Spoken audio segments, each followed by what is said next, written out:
The folder sat on my lap the entire drive to my parents' house. I had packed it the night before, slowly, the way you pack something you have been building toward for a long time. Not with anger, or not only with anger, with something steadier than that. With the particular calm of a person who has waited long enough, gathered enough, and finally decided that waiting is over. It was a 2-hour drive from Austin to San Marcos, where my parents had lived in the same 4-bedroom house on Crescent Ridge Drive since I was 11 years old. I had made this drive dozens of times in the past decade. Usually I made it in a particular emotional posture, braced, managed, composed, the way you prepare yourself for something you know will require maintenance.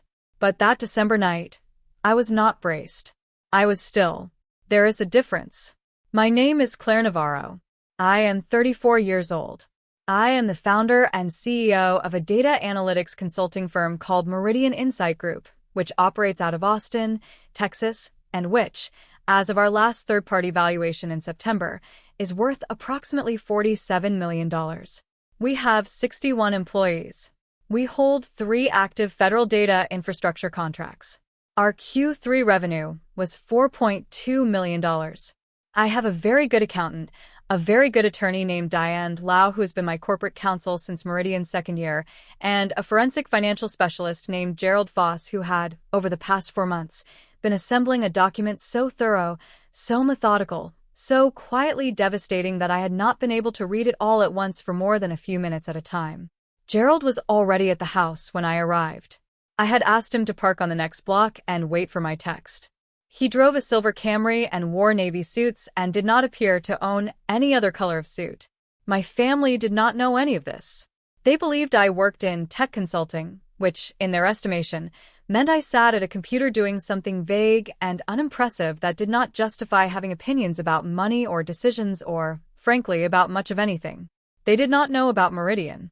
They did not know about the federal contracts or the valuation or the 61 people who showed up to an office I had built from a single client and a $40,000 personal investment. They did not know, but they had spent 7 years spending it. I grew up the middle child in a household that organized itself around a story, and the story was this. My older sister, Vanessa, was the responsible one. My younger brother, Kyle, was the talented one. And I was, depending on the year, the mood, and the current state of the household budget, the difficult one, the distracted one, the selfish one who never quite understood what family meant. I want to be precise about this because I think precision matters more than drama, and because the people who will recognize this kind of family know the details are important. It was not loud cruelty. There were no dramatic moments of exclusion, no ceremony around my diminishment.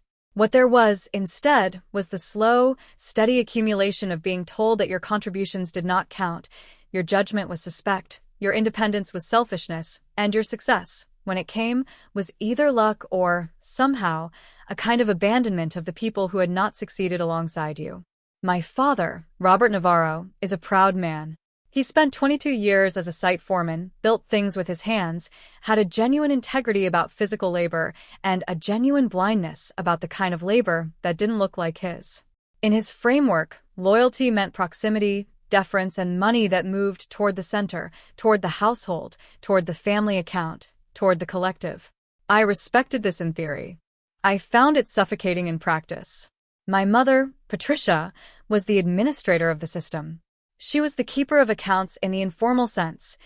Every gift tallied, every holiday absence noted, every perceived slight filed away in a ledger that existed only in her memory and was consulted most reliably when she needed to make a point. Vanessa was generous. Ka was trying. Claire was absent. Claire was withholding. Claire had always had a problem with family. Vanessa, 3 years older than me, had stayed close. She'd married a man named David Chen, settled in Pflugerville 20 minutes from our parents, and organized her identity significantly around proximity. She was there every Sunday. She drove my mother to appointments. She was present in the ways that were visible and counted and discussed. I did not begrudge her this. I understood that she had made a bargain, and I respected that she had made it consciously, even if I could not have made it myself. Kyle, 3 years younger, had moved to Nashville at 21 to pursue a music career that had been progressing, with a great deal of optimism and limited commercial evidence, for about 4 years by the time this story begins. He played guitar with real skill, wrote songs that occasionally surprised me with their quality, and lived with the particular suspension of a person who is committed to a long shot before fully calculating the cost. I left for Austin at 23 for a junior analyst role at a logistics technology company. I worked there for 2 years, kept my expenses almost absurdly low, saved with the discipline of someone who had decided that the most important thing she could do with money was accumulate enough of it to never need to ask anyone for any, and left at 25 to found Meridian with that $40,000 and one client, a regional hospital network I had been quietly cultivating for 7 months before I handed in my notice. I did not tell my family the full picture because I already understood what the full picture would mean. It would mean requests for investment that I could not refuse without becoming, permanently, the selfish one. It would mean Vanessa's husband's restaurant, which had been failing slowly and expensively for 3 years, needing a silent partner. It would mean Kyle's music career requiring a proper recording setup and studio time and equipment and management connections, and the patience to watch money disappear into something that might never return it. It would mean my father's view, deeply held, that money kept inside a company structure instead of distributed to family was a kind of moral failure. So I kept the details quiet. I said work was going well. I said the company was small but growing. I let them assume the limits of their understanding. And then, without quite deciding to, I started paying their bills. It started the way most slow catastrophes start, with a single reasonable decision. My parents' water heater failed in January of the year I turned 27. My father called me not to ask for help. He would not have done that directly, not then, but to describe the situation at length, in the manner of a man who needed to be heard and who had found, over decades of marriage, that being heard by his wife had its limits. The monologue contained no direct request. It also contained no room for the kind of response that did not include a solution. I transferred $1,400 that afternoon. He did not thank me in words. He called back 2 days later to discuss something unrelated without mentioning the money, which in his language meant the matter was resolved, and we were settled. We were not settled. We were beginning. 6 months later, Kyle called with a late rent notice. He was 22, playing shows in Nashville 3 or 4 times a month, working part-time at a venue to cover the gap, and the financial shortfall was real and specific and temporary. It was always, with Kyle, real and specific and described as temporary. I sent $900. He thanked me with a warmth that was genuine, I believe, and asked me not to mention it to our parents because they would worry, and I agreed, which meant I had now absorbed the cost and the secrecy simultaneously. I sent $900 again 4 months after that, and again 6 months after that, and at some point, I cannot identify the exact conversation where this happened, it became a standing arrangement. By the time I turned 28, I had established 3 standing wire transfers. $1,600 per month to my parents' joint household account, which I labeled living support in my records, though I never explained it to them that way. $900 per month to Kyle's personal account. $700 per month to an account that Vanessa accessed for what she described as family emergencies, a category that expanded over time to include her youngest child's school trip to Washington, D.C., a brake job on the minivan, 3 separate medical copays, and a credit card minimum that had, in her phrase, gotten away from her for a few months. I want to be honest about my own motivations. I did not set up these transfers out of pure generosity. I set them up because it was easier than the calls. Because the calls were exhausting in a specific way, the particular exhaustion of a person who is being asked, indirectly, to prove that they are a good daughter, a real member of the family, not the selfish one. And because I had learned, through years of trial and adjustment, that the most effective path to being left alone to build what I was building was to make the need go away before it became a demand. I was purchasing quiet. I understood that even then. What I did not understand, what I allowed myself not to look at directly for a longer time than I am fully proud of, was what was happening on the other side of those transfers. Gerald Foss came to me through Diane, my attorney. I had not hired him to investigate my family. I hired him because in the spring of my 33rd year, I applied for a commercial property loan, a building on the east side of Austin that I wanted to purchase to house Meridian's expanding team, and the underwriter flagged 3 credit accounts I did not recognize. The accounts were registered in my name, using my social security number and my date of birth and, on one application, an address I had lived at 4 years earlier. The combined outstanding balance was $189,000. I sat in Diane's office after she told me. I sat there for about 30 seconds, which is longer than it sounds when you are trying to integrate information that restructures the recent past. Then I said, very quietly, that I needed Gerald's number. Gerald is a careful, methodical man. He is small, with thinning hair and reading glasses he keeps on a chain, and he has a habit of underlining things in pencil and never ink because, he told me once, over coffee in my conference room, he doesn't commit anything to permanent form until he is entirely certain. He was entirely certain after 3 months. He came to my office with a binder 2 inches thick and set it on my desk with a muted precision, the way an architect sets down finished drawings, and said, "You're going to want to read this before you decide what to do." I read it over 2 evenings. The first evening I got through the wire transfer documentation, the $431,000 in voluntary support, itemized, dated, recipient identified. I made tea and sat at my kitchen table in the apartment I owned outright and read the pages slowly, and what I felt was not anger, exactly, but something I can only describe as a strange, heavy accuracy, the sensation of a thing finally being named that has been present, unnamed, for a very long time. The second evening I read the fraud section, the 2 Visa accounts and the personal installment loan, the handwriting analysis of the signature on the loan application, my name, not my hand, the digital forensics, the IP address on the first credit account application resolving to my parents' home network, the IP address on the second credit account resolving to Vanessa's home network in Pflugerville, the loan application originating from a device registered to the same Pflugerville address. I closed the binder. I made more tea. I sat for a long time looking at the wall above my kitchen table, where I had hung, 2 years earlier, a small print of an Agnes Martin painting, pale horizontal lines on cream, extremely quiet, extremely precise. Then I called Gerald and said, "Christmas is 6 weeks away. I want you there." My best friend, Denise Park, thought I should go to the police first and the dinner second or possibly instead. Denise and I have been close since we were placed in the same orientation cohort at the University of Texas 11 years ago.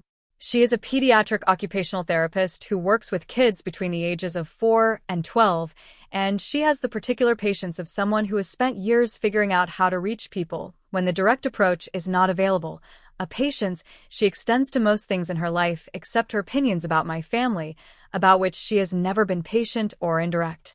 "This is fraud, Claire," she said. We were at our regular coffee shop, the same corner table we had been using for 9 years. Her oat milk latte was getting cold because she had not touched it. "This isn't a conversation about family dynamics. These are federal crimes." "I know," I said. "So, why Christmas dinner?" I had thought about this question a great deal. I had talked about it with my therapist, Andrea, a woman who practices out of a light-filled office on South Congress and who had been helping me, for 3 years, work through the particular architecture of a childhood in which my perceptions were consistently revised by people who loved me and who had, in revising them, taught me to doubt my own reliability as a witness to my own life. "Because I want them to understand it in sequence," I said. "I want to be sitting there when my mother tells me I never contribute anything to this family. I want to be there for that sentence. And then I want Gerald to open the binder." Denise was quiet for a moment. Then, "Are you sure this isn't about wanting an apology?" It was a fair question. It was the question Andrea had been circling for weeks. "No," I said. "I'm not looking for an apology. I know I'm not going to get one, or not one that means anything. What I want is for the record to exist. For the numbers to be read out loud in a room where everyone can hear them. Not as revenge. I've thought about whether it's revenge, and I don't think it is, not primarily. It's about the story. They've been telling a story about me for 34 years, and I want just once to put the actual facts in the room alongside the story and see what they do with that." Denise reached across the table and put her hand over mine, which she does when she has decided to stop arguing and start supporting. Call me the second you leave, she said. I also talked to Marcus, my director of operations at Meridian, who knew about the fraud investigation because the commercial property loan was a company matter, and he had to know. Marcus is 38, from Houston, with the specific competence of someone who has operated in understaffed conditions long enough that he has become the person who prepares for outcomes other people haven't considered yet. I want you to know, he said, the week before Christmas, in the way he says things he means, that whatever happens with your family, Meridian keeps moving. The team is solid. You don't have to hold this at the same time as everything else. I thanked him. I meant it. It is not a small thing to be told that the thing you built will hold without you for a few days. I arrived in San Marcos at 4 p.m, 2 hours before dinner. The house looked the way it always looked at Christmas. The lights my father put up the first weekend of December every year, the wreath on the door that my mother had owned for so long that the artificial berries had begun to fade from their original red to something closer to rose. I sat in my car in the driveway for 2 minutes and texted Gerald. Here. Park on Elm when you're ready. I'll text when it's time. Inside, the house smelled the same. Pine from the tree, something with cinnamon from the kitchen, the layered warmth of a full house. Vanessa's daughters were in the living room watching something on a tablet. Kyle was at the kitchen table telling my father a story about a booking in October that I could already sense was being received with the particular patient skepticism my father reserved for anything that wasn't yet making money. Aunt Rosa and Uncle Pete were in the corner armchairs with eggnog. My mother was managing the kitchen with the focused authority of a woman who knows that this domain, at least, is hers. I went to the kitchen because it was the correct thing to do. I cut things and stirred things and answered my mother's questions about Austin with the brief adequacy she accepted from me, and I allowed the evening to be ordinary for as long as it needed to be ordinary. Dinner was at 6. Turkey, green beans in the good cast-iron pan, the potato casserole that only my mother made correctly and knew it, the cranberry sauce that came from a can and which everyone pretended not to prefer. I sat across from Vanessa, whose children flanked her on both sides. Kyle was to my right. My father was at the head of the table. I ate. I talked to Vanessa's older daughter, who was 9 and working on a science project about migratory birds and who had specific and well-organized opinions about which birds were interesting and which were not. I listened to Kyle finish the October booking story and watched my father give it the nod that meant he was reserving judgment. I passed the casserole twice. The folder was under my chair. Gerald was on Elm Street. My phone was on silent. Between the clearing of the main plates and the beginning of dessert, my mother set down her glass and said, in the quieter voice she used for things that were meant to land, I just want to say something. The table shifted into the particular attention of a family that recognizes this opening. Your sister has been here every week this year. Her eyes on me. Only on me. She drove me to 3 medical appointments. She helped with the yard. She helped sort through your grandmother's things, which I've been asking for help with for 2 years. She sacrifices her time, and her time is not free. She has 2 children and a household, and she still shows up. Because she understands what family means. She paused. In the pause, Aunt Rosa looked at the table. Kyle looked at the table. Vanessa looked at her water glass. You never contribute anything to this family, Claire. You arrive twice a year. You eat the food. You leave. You just exist. My father nodded once, with the slow deliberateness of a man confirming a verdict he has held for years. Selfish, he said. You have always been selfish. I let 3 full seconds pass. I held the familiar compression in my chest, the weight of the words, the old wiring that said defend yourself, explain yourself, make them see you differently, and I let it move through me the way Andrea had taught me, not suppressed but acknowledged and set aside. I reached under my chair. I set the folder on the table, in the center, where everyone could see it. I have someone I'd like to introduce, I said. His name is Gerald Voss. He's a forensic financial specialist. He's been doing some work for me over the past 4 months. Gerald stepped in from the hallway where he had been waiting since I texted him from the driveway 4 minutes earlier. He wore his navy suit. He carried his own copy of the binder.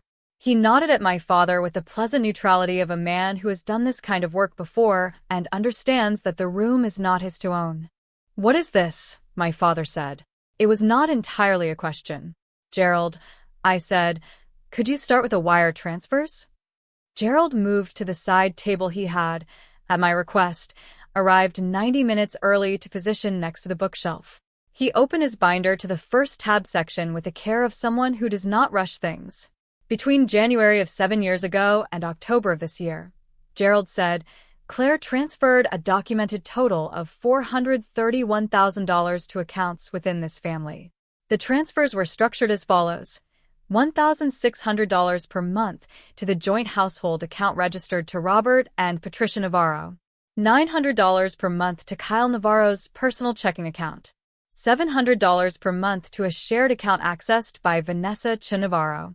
In addition to these standing transfers, 23 separate one-time transfers were made for specific expenses, including vehicle maintenance, medical costs, school-related fees, and 2 separate operational expense injections for Navarro Family Catering, LLC, totaling $28,400. The room was completely silent. My mother's face had gone the color of the tablecloth. Not pale, drained. Something had left her face that had been there a moment before, and I watched the absence of it and felt the grief of watching it leave. My father's hands were flat on the table. He was looking at Gerald the way he looked at things he had not yet categorized. Vanessa's older daughter had appeared in the living room doorway. I did not know how long she had been standing there. That is, she never told us. Vanessa started. She did not, Gerald agreed, without unkindness. The transfers were made without announcement and without expectation of credit or acknowledgement. They represent voluntary ongoing financial support totaling $431,000 over the period in question. He turned a page, and his voice did not change. I now need to address a separate and distinct matter. He looked in sequence at my father, at Vanessa, at my mother. In the past 4 years, 3 financial accounts were opened in Claire Navarro's name without her knowledge or consent. 2 Visa revolving credit accounts and 1 personal installment loan. The combined outstanding principal and accrued interest on these accounts, as of November 30th, is $189,000. The accounts were originated using Claire's social security number, her date of birth, and on 2 of the applications, a former residential address. The signature on the installment loan application has been analyzed by a certified forensic document examiner, whose written opinion, which is included in the documentation, is that the signature is not consistent with Claire's known handwriting samples. He removed a single page from the binder and set it on the table, face up, in the center, beside my folder. The digital access logs for the online account applications have been obtained and reviewed. The first credit account application originated from an IP address registered to this household. The second credit account application originated from an IP address registered to Vanessa Ch. Navarro's residence in Pflugerville. The installment loan application originated from a device that accessed the application portal from the same Pflugerville address. Kyle pushed back from the table so abruptly that his chair scraped the floor. Vanessa's face had collapsed into something I had never seen on her before. It was not the face of someone caught. It was, I thought, the face of someone who had been telling themselves a version of the story in which what they had done was borrowing, temporary, intended to be corrected, and who was now confronting the version in which it was what it was. We were going to pay it back, she said. Small. Smaller, I think, than she intended. When? I asked. Not with heat. With genuine curiosity. She did not answer. Vanessa's youngest daughter, who was 6, appeared at the doorway from the hallway now too, standing next to her sister, looking at the adults with the specific alert confusion of a child who has registered that something has changed in the atmosphere without being able to name it. Dessert's getting cold, she said. Nobody moved. The candles had burned lower, without anyone noticing. I've already filed a civil claim through my attorney, I said, looking at my parents, then at Vanessa, then at the table generally. Gerald's documentation has been submitted to her. There is also a separate matter being reviewed by the appropriate authorities regarding the fraudulent accounts. What happens with those processes is not entirely in my hands anymore. I paused. The standing wire transfers have been canceled. As of last Monday, the $1,600 monthly contribution to this household is no longer going through. Neither is Kyle's monthly support. Neither is Vanessa's account. That is done. Claire. My father's voice. The lowest register. The one he used when things were serious in a way that required his full weight. I'm not doing this to punish you, I said. I meant it, which was the strange part. I'm doing this because 40 minutes ago you told me, in front of Aunt Rosa and Uncle Pete and Vanessa's children and everyone, that I have never contributed anything to this family. And I needed you to understand what the truth is. Not so you'll thank me for the transfers. I don't need that. I needed you to understand that the story you have been telling about who I am, about what I have or haven't given, is not accurate. It was never accurate. My father said nothing. He was still looking at the table with the expression of a man recalculating something that had seemed, until about 12 minutes ago, entirely stable. I picked up the folder. I nodded at Gerald. I thanked Aunt Rosa for coming. I went to the hallway and got my coat. I drove back to Austin that night. I had not planned to stay, and I did not stay. Denise called before I reached the highway because she had been watching her phone since 7 o'clock. How bad? It went the way it was going to go, I said. Are you okay? I held the question honestly. Outside, the hill country was dark and cold and still. The headlights made a clean path. I don't know yet, I said. Ask me in a few weeks. What I had not fully anticipated, and Andrea had tried to prepare me and I had heard her, but knowing a thing and experiencing it are different operations, was that being right does not feel the way you expect. You construct over months an image of the moment when the record is set straight, and in the image there is a feeling of relief, or vindication, or at least the clean sensation of a debt finally named. What the actual moment feels like is more complicated than any of that. It feels like something releasing that you had been carrying so long you had stopped registering its weight. And the releasing does not feel like lightness. It feels like grief. I had not wanted Gerald's binder to be real. I had wanted, underneath all the preparation, to have made a mistake. To have misread the IP addresses. To have been wrong. The consequence cascade unfolded over the following weeks in the ways Gerald had described as likely. My parents' mortgage servicer sent an inquiry when the payment pattern changed. They were not in foreclosure. My father had built equity over 22 years and had options, but the call was abrupt and confusing, and it clarified, in ways I could not have, exactly how much of their monthly budget had been supported by transfers they had never acknowledged receiving. Kyle called me 3 weeks after Christmas. He was not angry, which I had expected, or defensive, which I had also expected. He was something closer to ashamed, which I had not. I didn't know about the credit cards, he said. I know, I said. But you knew about the transfers. You took the money for 4 years, and you sat at that table, and you let Mom say I never gave anything to this family. He was quiet for a long time. Yeah, he said. I did. It was the most honest thing he had said to me in years. I did not know what to do with it yet, so I thanked him for calling, and I told him I needed some time, and I meant it. Vanessa did not call. Through Aunt Rosa, who reached out in January with a particular caution of a woman navigating loyalty in multiple directions, I learned that Vanessa and David had begun couples counseling and that the full scope of the credit account activity had disclosed other financial decisions Vanessa had made without David's knowledge, and that the counseling was not, at this early stage, going well. I did not feel satisfaction about this. What I felt was something closer to a sadness about the person my sister had become inside a system that rewarded proximity and penalized independence, a system I hadn't meant to escape and which she had needed, for reasons of her own, to undermine. The criminal matter regarding the fraudulent accounts was referred to the district attorney's office. I cooperated fully with their process. Meridian closed its Series B round in February. The round valued the company at $78 million. Marcus sent me a one-line text when the wire cleared. Told you. I laughed for the first time in several weeks. The commercial property purchase went through in late February, the loan that had been flagged, that had started everything. The building is on the east side of Austin, glass and concrete, good afternoon light, a rooftop with a view of the downtown skyline on clear evenings. We moved the full team in on a Thursday. On Friday afternoon, Marcus organized drinks on the rooftop and stood on a folding chair and said something about building things together that was not entirely coherent, but was entirely felt.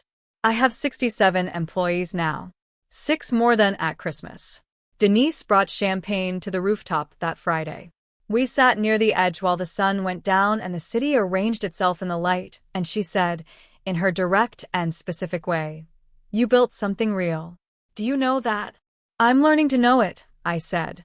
Good. Learn faster.